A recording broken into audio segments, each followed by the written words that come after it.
باب الحق خوذتنا ومسجدنا معسكرنا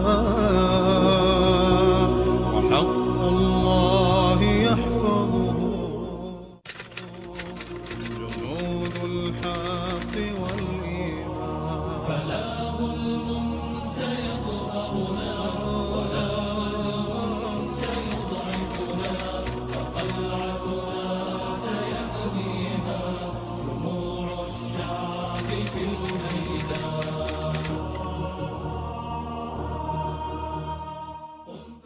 Apa yang terjadi hari ini di Arab Saudi? Baru saja beliau dilantik menjadi pemimpin, kerjaan pertamanya adalah langsung mensejahterakan seluruh rakyatnya.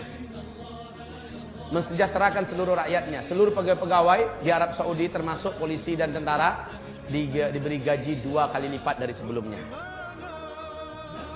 Satu. Yang kedua, beliau langsung merestrukturisasi pemerintahan yang ada. Jenderal-jenderal yang bejat, orang-orang kerajaan yang menjabat sementara akhlaknya, moralnya sangat jelek dan loyal kepada maksiat serta kepada barat, dicopot oleh beliau. Dua. Yang ketiga yang dilakukannya kaum muslimin yang kami muliakan, dia mengajak seluruh jajaran pemerintahannya jaga sholat 5 waktu tepat pada waktunya. Dan dia memberikan contoh ketika Barack Obama datang dengan istrinya untuk mengucapkan selamat karena dia yang menggantikan Raja Abdullah. Dunia seluruhnya menyaksikan, betul tidak? Di TV, bagaimana Barack Obama dan istrinya ditinggalkan berdua, temen-temenung aja berdua nih. Kemana Raja Salman dengan seluruh orang kerajaan pergi sholat? Allah Rabbul Alamin menyeru. Sementara ini adalah tauhid dari barat. Ditinggalkan di situ. Kaum muslimin yang kami muliakan. Yang keempat, apa yang dilakukan oleh Raja Salman ibarat Allah? Membebaskan seluruh tawanan-tawanan, khususnya para ulama-ulama yang loyal kepada dakwah sunnah tapi tegas mengkritik pemerintah. Seperti Syekh Dr. Saman Audah, Syekh Safar Hawali. Banyak masyayikh ulama-ulama dibebaskan dari penjara seluruhnya. Para mujahidin-mujahidin yang dulunya ikut berperang dan akan pergi ke Suriah, tapi di masa Abdullah kan dicekal, lalu dipenjarakan, dibebaskan seluruhnya. Subhanallah, Pak. Yang kelima yang dilakukan oleh Raja Salman adalah Menteri Agama yang dipecat oleh Raja Abdullah karena begitu kuat kepada Islam dan sangat tajam mengkritik pemerintah, dipecat. Lalu diangkat menteri baru sebagai Menteri Agama. Ketika Raja Salman yang naik, Menteri Agama yang baru dinaikkan ini dipecat oleh Raja Salman. Lalu yang lama itu dipanggil kembali dan sekarang menjadi Menteri Agama kembali. Masya Allah. Yang keberapa lagi? Yang keenam, saat Presiden Sisi datang, yang terkenal melakukan kudeta terhadap pemerintahan resmi Mursi yang terpilih secara demokratis di Mesir, ya, dan membantai serta membunuh 7.000-an orang, membakar hidup-hidup jamaah kaum muslimin atas nama Ikhwanul Muslimin, 300-an orang jamaah, Pak, di alun-alun, di tempat terbuka. Tidak ada dunia yang ribut. Amerika sok-sok ribut sedikit. Padahal dia punya makar di belakang itu untuk menggulingkan Mursi. Setelah Mursi berpidato, kita wajib bebaskan Al-Quds. Kita menuju khilafah. Ini pidato Mursi. Subhanallah, ini menggoncangkan Yahudi, Pak. Sehingga Amerika dan lain-lainnya bergerak dengan serentak. Termasuk yang paling gelisah itu adalah Raja Abdullah. Kemudian ketika Sisi melakukan kudeta, biayanya ditanggung oleh Raja Abdullah. Ketika selesai, ketika seluruh dunia masih ternganga melihat kejadian di Mesir, Raja Abdullah lah yang paling pertama mengucapkan selamat kepada As-Sisi. Jadi maaf ini, mana dia ilmu yang diajarkan di mana-mana oleh kawan-kawan kami yang mengaku sebagai salafus soleh di Indonesia ini. Tidak boleh melakukan kudeta kepada pemerintahan resmi. Mursi itu kan pemerintahan resmi. Pemerintahan resmi, terpilih secara resmi kaum muslimin. Ternyata di kudeta, harusnya kudeta itu kan bughot. Kenapa tidak diperangi? Malah ikut mengucapkan congratulations for you. Lalu apa kata Saudi mengatakan dengan gagahnya? Wahai Sisi, jangan cemas. Kalau seluruh dunia menolak kalian, maka kami menerima kalian. Kalau seluruh dunia menutup pintu dari kalian, kami memberikan pintu kami kepada kalian. Maka dana pertama yang mengucur adalah $1 miliar, Pak. Diumumkan seluruh TV seluruh dunia dari Arab Saudi untuk Sisi untuk menstabilkan kembali keadaan pemerintahan. Lalu mengalir setiap bulannya dana miliaran dolar, masya Allah Pak, dari Saudi. Ini terjadi pada masa Abdullah. Nah, setelah Raja Salman naik, bantuan itu diputus habis-habisnya. Tidak satu tetes pun mengalir dari Arab Saudi untuk Sisi ini. Ketika Sisi coba datang, mencoba menjilat, mencoba juga ingin mengucapkan selamat, disambut dengan dingin oleh Raja Salman. Tak lebih dari 2 jam Pak, sangat dingin sambutan Raja Salman, dan pulang kembali marah-marah orang-orang yang pro dengan Sisi, sampai diumumkan di TV Mesir bahwa mereka sangat benci dengan Salman segala macamnya, awas nanti bla bla bla bla, kan gitu kan? Karena presidennya tidak dihormati. Gimana menghormati pembunuh kaum muslimin? Orang yang melakukan kudeta, orang yang tangannya berlumuran dengan darah, dan ternyata punya loyalitas dengan Iran. La haula wala quwata illa billah. Namun yang ketujuh, saat Erdogan datang, Pak. Erdogan, presiden Turki. Inilah presiden Islam, iya, yang mana di tangannya Turki menuju kepada puncak kejayaannya sekarang ini, Pak. Hanya 10 tahun beliau baru memimpin di Turki, Pak. Eropa seluruhnya kalah oleh Turki. Dalam hal apa saja? Dalam hal pendidikan, dalam hal teknologi, apalagi dalam hal ekonomi, Pak. Di segi militer, Turki sudah mampu membuat senjata perang sendiri, pesawat tempur sendiri. Turki sudah memproduksi alat-alat, bahkan di Amerika dan Eropa hari ini, Pak. Dalam 3 alat elektronik, pasti satunya dari Turki, dan itu mesti yang terbaik, dengan harga yang mahal. Di tangan Erdogan, Pak. Erdoganlah satu-satunya yang berani mengejek dan menghina Amerika di depan publik, di muka internasional. Dan dia bukan hanya sekedar ngomong seperti Iran ngomong, Pak. Ketika orang tepuk tangan untuk Yitzhak Rabin, untuk Shimon Peres, ya. Ketika orang tepuk tangan untuk Benyamin Netanyahu, siapa yang berani lantang bicara di forum internasional? Ketika pertemuan seluruh dunia dengan negara maju di dunia, Erdogan naik, memalukan kalian tepuk tangan tadi. Ini manusia macam ini tidak layak untuk kalian tepuk tangan. Dia yang berlumuran darah dengan darah kaum muslimin yang ada di Gaza. Erdogan yang mampu mengucapkan kalimat itu, Pak. Erdogan hari ini menggratiskan seluruh biaya sekolah.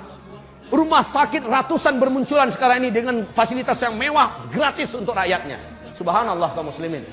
Di masa Erdogan ini, jilbab kembali pada tempatnya. Di masa Erdogan ini, diwajibkan belajar bahasa Arab di seluruh sekolah, mulai dari SD sampai perguruan tinggi. Masya Allah. Di masa Erdogan ini, kaum muslimin, hamba-hamba Allah yang kami muliakan, produk-produk untuk diimpor meningkat dengan tajam.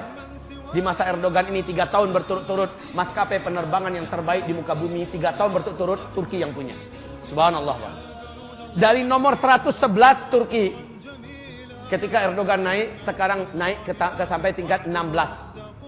Yang termaju dan terkuat di dunia hari ini. Subhanallah. Nah, Erdogan datang. Erdoganlah yang membukakan pintu untuk para mujahidin dan para bantuan sosial yang datang seluruh dunia untuk Suriah. Betul tidak? Turki lah satu-satunya negara yang menjadikan perbatasannya sebagai tempat yang terbuka untuk menerima para pengungsi dari Suriah. Dan jutaan sekarang diberi makan tiap hari, Pak. Diberi makan tiap hari. Diberikan pelayanan kesehatan dan sebagainya. Dan siapapun mujahidin yang datang dari Eropa, dari Indonesia, dari mana datang, dipersilakan masuk dari perbatasannya. Hanya Turki satu-satunya, beraninya luar biasa. Barat, Amerika nggak berani macam-macam. Kenapa? Turki sudah menjadi singa Eropa hari ini. Saat dia datang, disambut oleh Raja Salman dengan sangat hangat. 3 hari 3 malam mereka bersama dengan sangat indah. Luar biasa, Pak. 3 hari 3 malam, lalu keluar keputusan bersama bahwa semua energi, semua potensi, semua kemampuan yang ada pada Turki, yang ada pada Arab Saudi akan dikerahkan untuk menjatuhkan Bashar Assad. Allahu Akbar. Ini Raja Salman loh, Pak. Maka seluruh pejuang-pejuang yang ada di Suriah selain ISIS akan ditopang sepenuhnya. Subhanallah.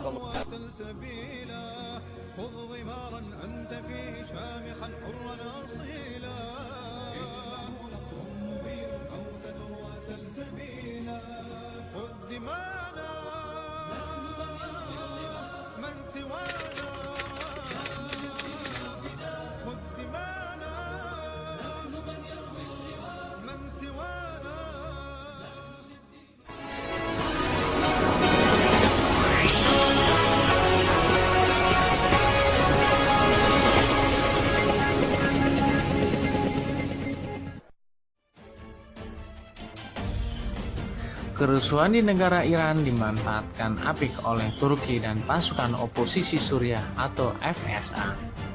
Mengingat pasokan tentara dan amunisi terbesar di pemerintahan Suriah adalah dari Iran dan Rusia. Kehancuran pemerintahan Suriah Bashar al-Assad tinggal di depan mata. Kini, Angkatan Darat Nasional Suriah sementara yang didukung Turki telah dibentuk.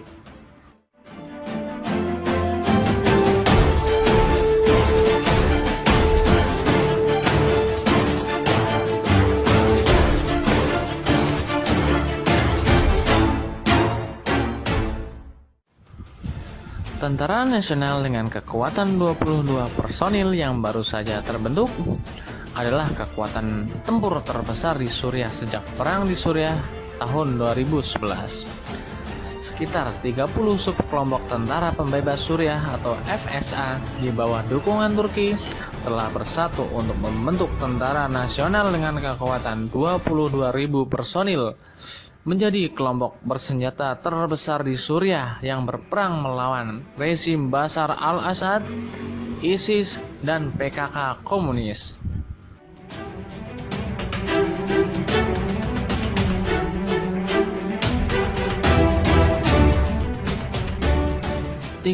Kelompok oposisi bergabung. Tentara Nasional yang didukung Turki atau Al-Jaysh al-Watani terdiri dari lebih dari 30 subkelompok yang bertempur di Aleppo, Idlib, Homs, Hama, Raqqa, Hasaka, Deir az-Zor, dan Lataika, menjadikan kekuatan tempur terbesar di Suriah sejak perang dimulai tahun 2011. Tentara Nasional dengan kekuatan 22.000 personil yang didirikan oleh pemerintahan sementara Suriah Jawad Abdul Haddad siap memainkan peran besar dalam operasi Arvin yang akan datang.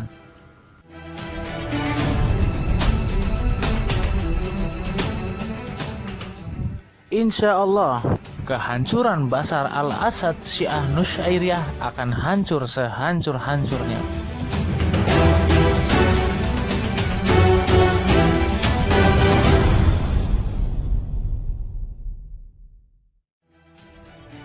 Sekian yang dapat kami sampaikan. Dukung terus channel ini dengan cara klik like dan subscribe. Jika video ini bermanfaat, silakan klik share ke teman-teman Anda. Terima kasih.